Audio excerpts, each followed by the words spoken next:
Howdy doody, everybody. Welcome to my show. My name is Cowboy DaCosta, and this is Consistent Prayer. Here's my reckon. Hope y'all having a great day out there. Today we're going to talk in the cowboy country western tone. We're going to see how long we can teach it, talking like this. And I'm going to see how many of y'all will stick through it if I talk like a cowboy. Alright, so on the last segment, I think we was on number 9. Alright. Should I keep this going or what? What do you think? We'll try it. On the last segment, number 9, we looked at Paul in Romans chapter 2. And we looked at the first portion specifically where he's talking about this upcoming judgment on these elect ones, on these Israelites. And we know that we can't extend it beyond... All right, I'm done with that stupid voice. I feel like Don K. Preston in a country and western movie. But, no, we were talking about Romans chapter 2, all right? And we were looking at the judgment that was coming. We saw how Paul told them that God was waiting. He was patient. He was long-suffering with them so that they would all reach repentance. He mentions the exact same thing that Peter mentions. And we know Peter's letter was written to the elect of the dispersion in these different regions. Pontus, Asia, Galatia, Cappadocia, Bithynia. They were all elect according to the foreknowledge of God. We know this. We know that Peter said that all of Paul's epistles were written to the same audience that he wrote to. So we can deduct that Paul was actually writing to the elect of the dispersion as well. And of course, Paul's mimicking the same things Peter said to those in those regions, Galatia, etc. So we see the harmony between the two, right? And this is one of the points that these bozos like to say doesn't exist. There's no harmony in the letters. It's all different. It all contradicts. No chance. It's perfectly aligned if you can set the story in its proper place and see what they're doing, and especially who they're doing it to or who they're trying to rally in. So we're going to look in verse 12 today, keeping that in mind and sticking with the theme of Paul, trying to break down that middle wall of separation. And what did he say it was? He said it was the law. He's trying to break down the enmity that was the law. So picture a brother and sister, young brother and sister, and they got a toy that they always fight over, and you as the parent is trying to break down that enmity over the toy, right?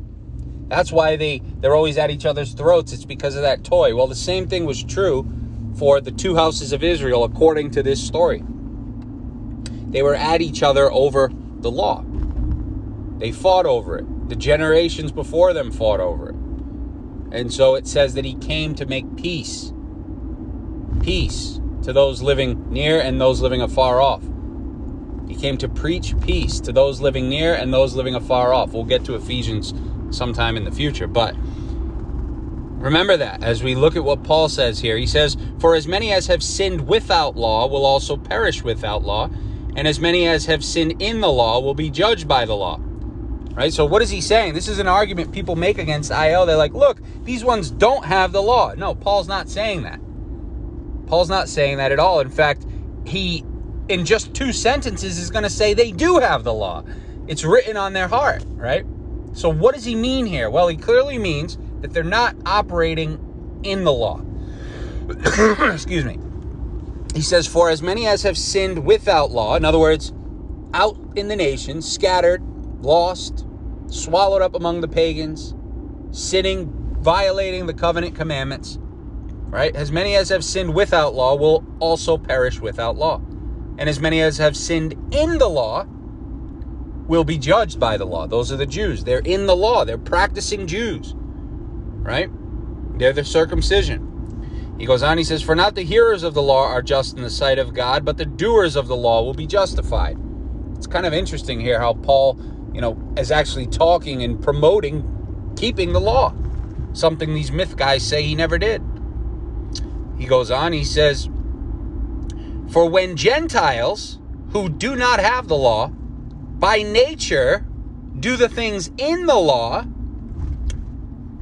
excuse me, these, although not having the law, are a law to themselves. Now, that's a very powerful thing to take note of, because what Paul is saying there, he's saying, for when Gentiles, in other words, when one's out in the nations, when individuals, obviously we know they're the seed of Abraham, they're heirs according to the promise. But when individuals out in these nations, he calls them Gentiles, like he always does, who do not have the law, right? These are the ones he just said, sinned without law, right?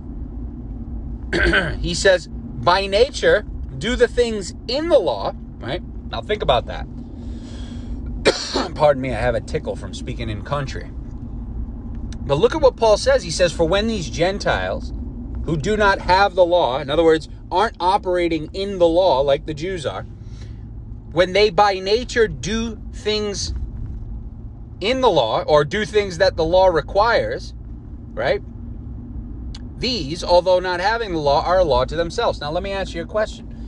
Why would a Gentile, by nature, or naturally, or, because of habit, really, or because of his ancestry, or whatever was handed down to him, when would a Gentile, or why would a Gentile, by nature, do the things contained in the law of Moses?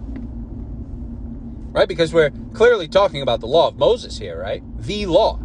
That's what Paul's talking about. He's saying when Gentiles by nature do the things in the law of Moses, these, although not having the law, are a law to themselves.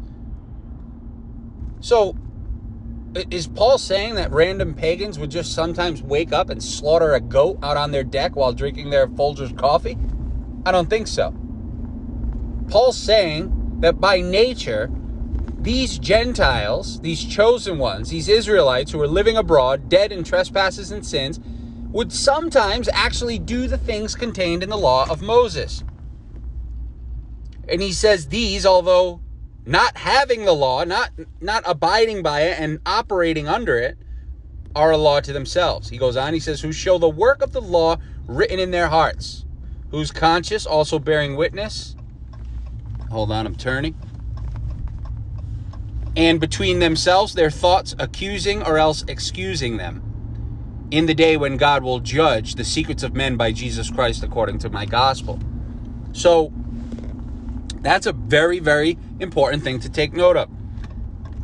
He's basically saying, just because you don't have the law, Israelite, just because you're out in the nations and you're not abiding by the Torah or the law of Moses, Israelites, doesn't mean that doesn't mean that it's not still written on your heart. It doesn't mean that you're outside of the boundaries of the covenant expectations, right? And when you do these things, when you sometimes, do one of the law requirements or fulfill one of the requirements of the law, you're accusing yourself. You're showing that the work of the law is written on your heart. The work of the law of Moses. Now, without any knowledge of what the backstory says, you would kind of just come here and be like, oh, this is just a general moral heart law. Oh, yeah, it's on everyone's hearts, right? But that's not what Paul's talking about. The only people in the narrative that were said to have the law written on their hearts was Israel. When Moses spoke to the Israelites in the beginning, when commissioning them to handle the law with the utmost care, because it was very fragile, as they say in Italian, fragile, they had to be careful. And Moses told them that they would think on this law day and night. They would write it on the doorpost. They would speak of it by the wayside. They would talk of it when they arose in the morning and speak of it at night when they laid down. He told them that they should write it on their hearts and minds, and it should be basically everything to them. It should be their entire way of life. Really, really, hammering home and stressing the fact that this was very, very important. This is all over the Old Testament. When the Israelites returned from Babylon to the Second Temple era, Jeremiah the prophet talked of that return to Israel, return to Jerusalem. And in his prophecy and speaking of that glorious return, one of the promises is that God would again write his laws on the hearts of the children of Israel and the children of Judah. The two houses of Israel and nobody further had the law of God written on their hearts. That's what the Old Testament says. King David spoke of the law being written on his heart, the king of Israel. So this exclusive law that was only given to them was also said to be written on their hearts. Still a covenant designation, a covenant exclusivity, covenant concept. Law written on the hearts. Doesn't have anything to do with anybody. It can't have anything to do with anybody because he says he only gave his law to Israel. So therefore, that proves my point even further, that the law written on the hearts is the same thing as giving the law. If the law is written on the hearts, you have it. And if he only gave it to Israel, then only Israel had it written on their hearts. And so when Paul says that you show that the law is written on your hearts because you're doing some of the things the law requires, obviously we can see who he's speaking of if we just let the trajectory of the story take its natural course. We can't start inserting people into a law written on the heart concept when that was never the case, and it was exclusively for the two houses of Israel. And of course, to wrap this doozy up, we look at what he said in the end, in the day when God will judge the secrets of men by Christ Jesus, according to my gospel. According to what gospel? The same gospel Jesus said would be preached in all nations, and then the end would come. So Paul's gospel and the judgment that was fast approaching would have been preached and reached all nations that it needed to by the time of his coming, which was the end, which was the destruction of the temple and the end of the age. So everything wraps up at the coming, and that's when all those who were Christ were raised. That's when the 12 tribes of Israel, all 144,000 of them, were finally shown in heaven singing by the throne and saying no one but them could sing the redemption song because they were the ones redeemed from the earth. So you see how it all connects nicely. You don't have to force anything. You don't have to, make things up. Excuse me. So, yeah, I don't really remember what number this is. I think this is number 9. Pretty sure, because Romans, Romans 2. Yeah, I believe this is number 9. But anyways, I'll figure that out. But I hope you guys enjoyed it.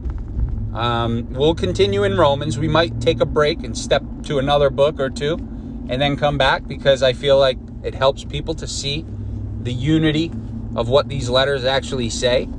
And it shows that the arguments that they contradict are extremely weak because they really don't. So anyways, hope you enjoyed it. If you did, give it a like-a-rooski. If not, take a hike-a-rooski. And we'll catch you on that flip side. Take care, everybody. Bye-bye.